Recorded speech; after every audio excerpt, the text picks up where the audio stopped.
Happy March, everyone.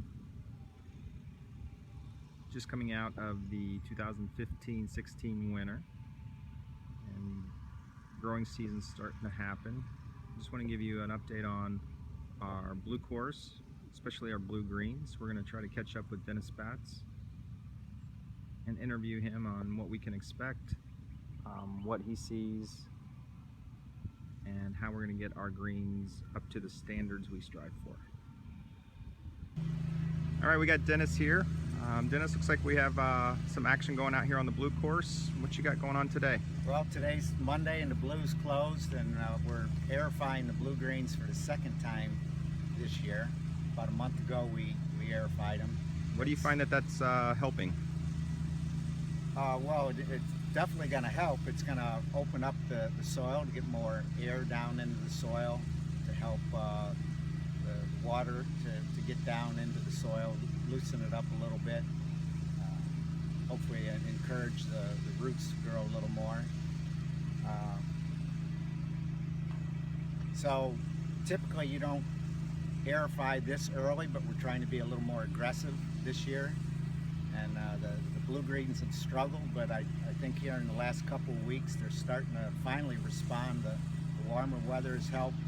We've done 2 or 3 different nematode applications, and I'm finally seeing the grass wanting to spread and fill in the weak areas.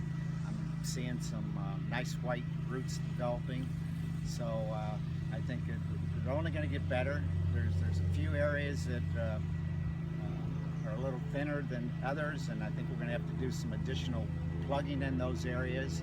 It was recommended to sod some of these areas, and I've always felt in the past that the plugging worked better. I've seen other courses that have done some sodding in some large areas, and it seems like 10 years later you can tell right where they sodded those areas. So I think here in the next few weeks we'll do some more plugging and trying to get these last 5 greens to finally fill in.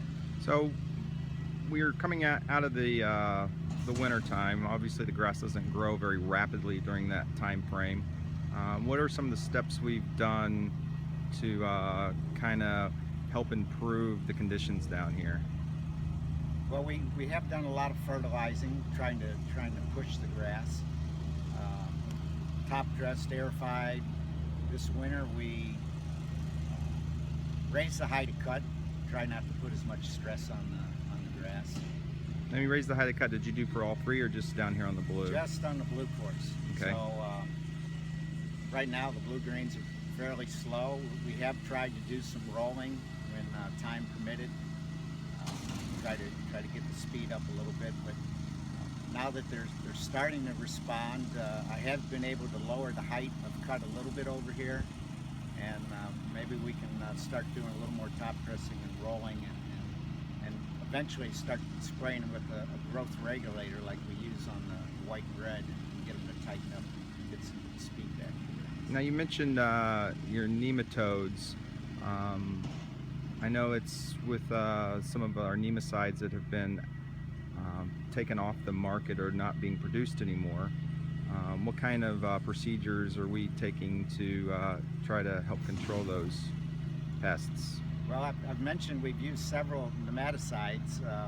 One we used to use years ago, Nemacare, was taken off the market, and that was the best nematicide that we had. Now we've got some other ones that work, maybe they only work about 50% as well as Nemacare. So I'm trying 3 or 4 different products. We've had a consultant in here, and he's pretty high on a product called Invigorate, which is a soil conditioner, but he's seen improvement in other greens by using that on a monthly basis. So it's not actually a nematicide or a pesticide, but so there's 4 different products that I'm going to try to use. I sample the greens maybe once a month, and we've had a high count of sting nematodes and lance nematodes, and they're just way above the threshold. So they put a lot of stress on the plant and the root system. So we'll continue to do those applications, and we did do a Nemacare application 3 weeks ago, and about 10 days after that I started to see the greens finally respond. we've had warm weather. So I feel good that they're starting to come around and that I can do things, cultural practices, and start to see some results. It was kind of frustrating all winter that I felt like I was doing a lot of things and they were just sitting there and not growing, not improving. But I think starting now we'll start to see a lot of improvement. And we also, from some of our consultants, some shade issues. Our pH level on the green seem to be a lot lower down here than up on the white red. Have we attacked those issues?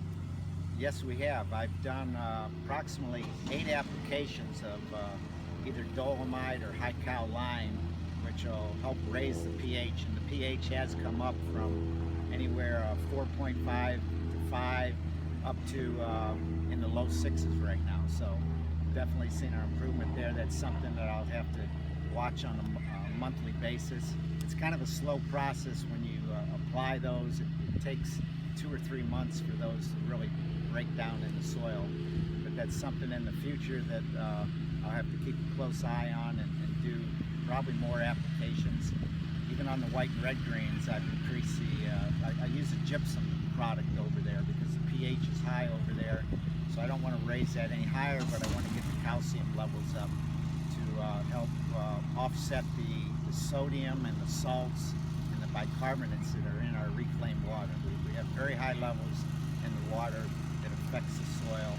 So by using those soil amendments, hopefully I can get those where I'm able to work with the grass and get some response. We've done some tree trimming. I know here on 7 where we're at now, 4, 2. I know down here in the corridor with all the trees, that seems to be an issue. You feel that's going to continue? Well, it can't hurt. We're at this time of year now, the sun's getting higher in the sky, so we're getting more sun on the green, so that'll help. And then hopefully the tree trimming that we've done, it'll help going into next winter, that we won't have as many shade issues. So everything that we've been doing this year, that's something that I'm going to need to continue to do throughout the year, and try to make sure that when we do go into the winter, the fall and the winter, that we have a strong, healthy grass. So coming into growing season, what can we expect some of our practices to be as we go through the summer months? Well, definitely on the blue, we want to be real aggressive with our aerification, so I'm going to use a larger tine than I used last year. Right now, I'm only using a 1/4 inch hollow tine, so it's pulling a very small plug, which ought to heal within a week, and I don't think it'll affect the play. But this summer, we'll use pretty much the largest tine that you can use is a 5/8 inch tine. So we'll do that 3 times this summer. And if we need to supplement it any more with, say, some deep tine aerification, or just do 4 or 5 applications. I know it's not something that golfers like to see when you aerify the green, but it is recommended that you displace 20% of the soil surface by aerification. So in order to do that with a 5/8 inch tine, you have to at least aerify them 4 times a year. So if we want to be on the blue a little more aggressive, even 5 or 6 times might be the way to do it. There's different options on the aerification. I may try doing a double aerification, where you aerify it once, clean it up, and then go on a slightly different angle and aerify it again. I've heard many courses do that, and it's worked well, and they've displaced a lot of the surface area doing that. So possibly when we're closed for 2 weeks on 9 holes this summer, that might be something that I could do at that time, and then it would give us 2 weeks to get them healed in. Well, that sounds good. Just to wrap up, how do you feel about the blue fairways, collars, approaches tee, how they come out? Well, I like the blue fairways. They're still young, but they definitely look uniform and consistent. We don't have the mottled look of different grasses on the fairways. I think they're only going to improve, as far as the approaches and the collars, in the last few weeks I've been lowering the height and trying to get those tighter. And I've found that there's a lot of grain, and I've heard from golfers how the grass kind of grabs the ball in their club. So that's another area that we need to be very aggressive on the aerification and do a lot of top dressing. And I think that'll firm those up. And the collars, they're tight and sharp looking. And I think I'm looking forward to this year to really trying to maintain those and get them in top quality condition. All right, Dennis. Well, thanks for your time, and we'll be in contact. All right, thanks.